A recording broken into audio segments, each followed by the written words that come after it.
Canalização dos mestres do plano espiritual. Canalização dos mestres dos planos superiores. Mundo normal primitivo. Os espíritos constituem um mundo à parte fora daquele que vemos? Sim, o mundo dos espíritos ou das inteligências incorpóreas. Qual dos dois, o mundo espírita ou o mundo corpóreo, é o principal na ordem da coisa? O mundo espírita que preexiste e sobrevive a tudo. O mundo corporal poderia deixar de existir ou nunca ter existido, sem que isso alterasse a essência do mundo espírita? De certo, eles são independentes, contudo é incessante a correlação entre ambos, porque um sobre o outro incessantemente reagem. Pergunta: ocupam os espíritos uma região determinada e circunstância no espaço? Resposta: estão por toda parte. Povoam infinitamente os espaços infinitos. Tendes muito deles que continuam ao vosso lado, observam-vos, sobre vós atuando sem perceber, pois que os espíritos são uma potência da natureza e os instrumentos de que Deus se serve para a execução de seus desígnios providenciais. Nem todos, porém, vão a toda parte, por isso que há regiões interditas aos menos adiantados. Forma e ubiquidade dos espíritos. Os espíritos têm forma determinada, limitada ou constante?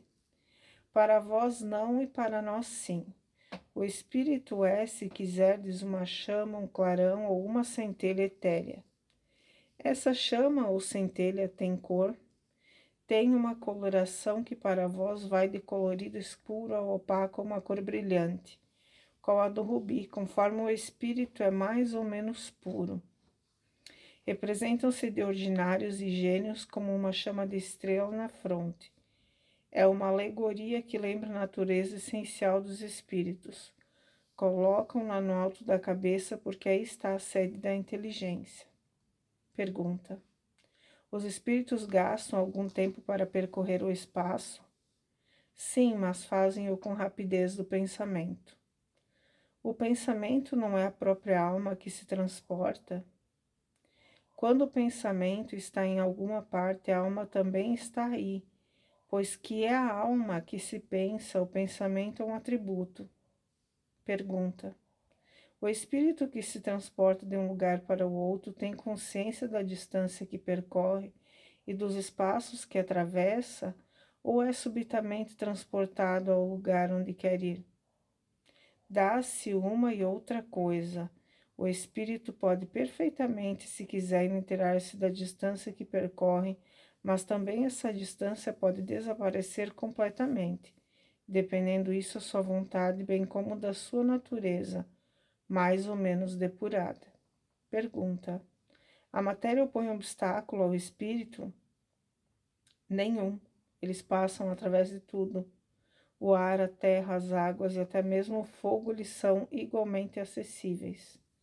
Pergunta: têm os espíritos o dom da iniquidade? Por outras palavras, um espírito pode dividir-se ou existir em muitos pontos ao mesmo tempo? Não pode haver divisão de um mesmo espírito, mas cada um é um centro que irradia para diversos lados, isto é, que faz parecer estar um espírito em muitos lugares ao mesmo tempo. Vês o sol? É um somente, no entanto, irradia em todos os sentidos, leva muito longe seus raios, contudo não se divide. Pergunta: todos os espíritos irradiam com sua igual força? Longe disso, essa força depende do grau de pureza de cada um. Cada espírito é uma unidade indivisível, mas cada um pode lançar seus pensamentos para diversos lados, sem que fracione para tal efeito. Neste sentido unicamente é que se deve entender o dom da ubiquidade atribuído dos espíritos. Dá-se com eles o que dá uma centelha que projeta longe a caridade, e que pode ser percebida de todos os pontos do horizonte ou ainda se dá como o homem, em que se pode mudar de lugar e sem fracionar transmite ordens, sinais e movimentos de diferentes pontos. Perispírito, explicação dos espíritos. O espírito propriamente dito nenhuma cobertura tem, como pretendem alguns, está sempre envolto numa substância qualquer. Envolve-o numa substância vaporosa para teus olhos, mas ainda bastante grosseira para nós.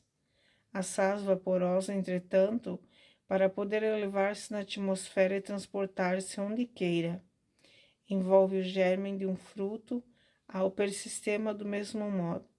Uma substância que, por comparação, se pode ser chamada de perispírito, serve de envoltório aos espíritos propriamente ditos.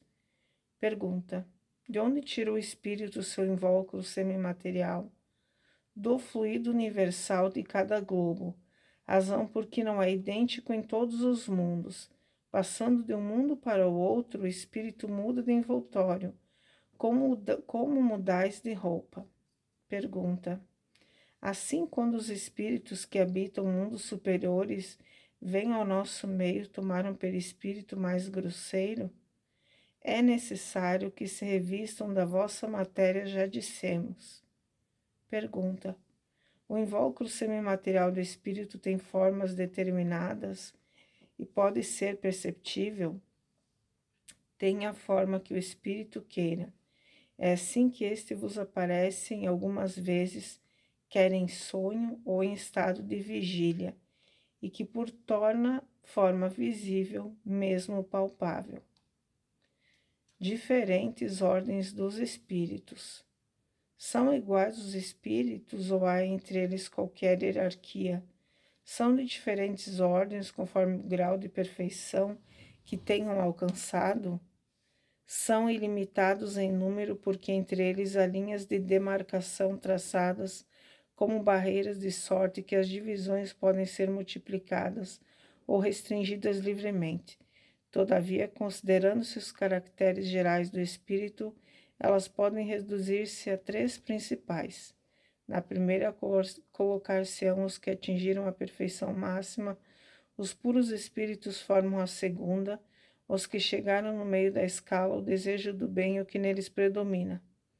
Pertencerão à terceira e que ainda se acham a parte inferior da escala, os espíritos imperfeitos, a ignorância do desejo do mal, as paixões más que lhes retardam o progresso. Eis o que os caracteriza. Ensinamento dos espíritos do plano espiritual ao plano físico.